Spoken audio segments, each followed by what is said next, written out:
with the groceries.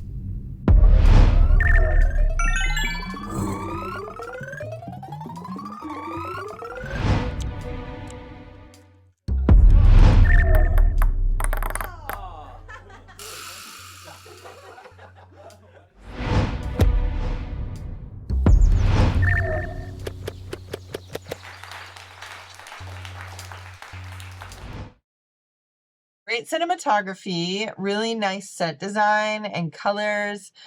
This feels like a series to me about this person and the people in her head. There was an old TV show, Herman's Head, that this reminds me of a lot. And I like it because it's so different still that it's not like, oh, this is a ripoff. No, this is just so well done. Cute script, great sound and music. And I loved the panic character. It made me laugh out loud. And the whole process of going through everything to me was so realistic.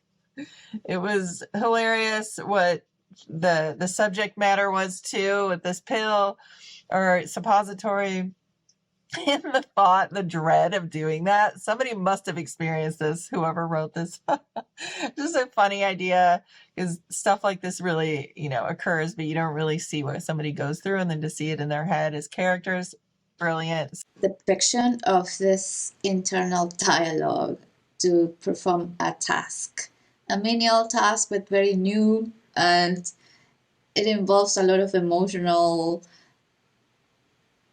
roller coasters and the journey to adulthood that they are trying to portray here. And it's a brilliant work, and it has great performances, and this dramatic situation was very nicely put, and the relationship also between mom and daughter and everything going on, it's just a good exploration of human emotion, and it was just very simple and very deep. I loved how this film felt like a live action or live adaptation of Inside Out, the animation film. I loved the back and forth between present day and the internal feelings that the character of Parker was feeling, and it was such a joy to watch.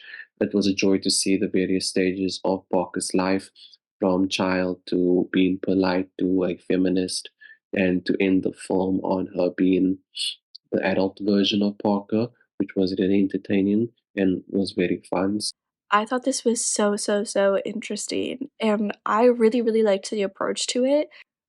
I like to think that it's something kind of like this, where you have these kind of different facets of your personality that maybe you leaned on or heavily, kind of leaned towards, and as you're growing up, those tendencies, I think, do morph and change as you experience life and as you get more self-confident and as you, define who you are as a person more. I think that things that you may have run from or been scared of or been apprehensive about or been anxious about, I think that those kind of default things do change and morph over time, because what scared me 10 years ago is not what scares me today. And I think that, like I said, this was just such a fun way to approach that, and I think that it might look different in people's heads, but I do think that there's a lot of truth to the you kind of have the, like I said, your normal kind of tendencies, and those do grow and change as you get older and your situation needs to change. And like I said, I thought this was a really fun way to kind of illustrate that whole process. I did like that all the things inside our head, all the voices inside our head, all the different stages are different races, with all being in the same, just they're different complexions. It was definitely different. I like the idea of the internal monologue, but it did show the love that a daughter has for her mom, that she can actually go through all her voices and still do what's right. I love the props and the stylized characterizations. The performers were all great and were obviously having a lot of fun. Great costumes, too. I enjoyed the writing in this one, the idea of different performers playing elements of a person, showing the inner workings of a brain. Wow, so cool, so sci-fi. I liked the rite of passage and the video game feel to it. Great pace and direction, very entertaining.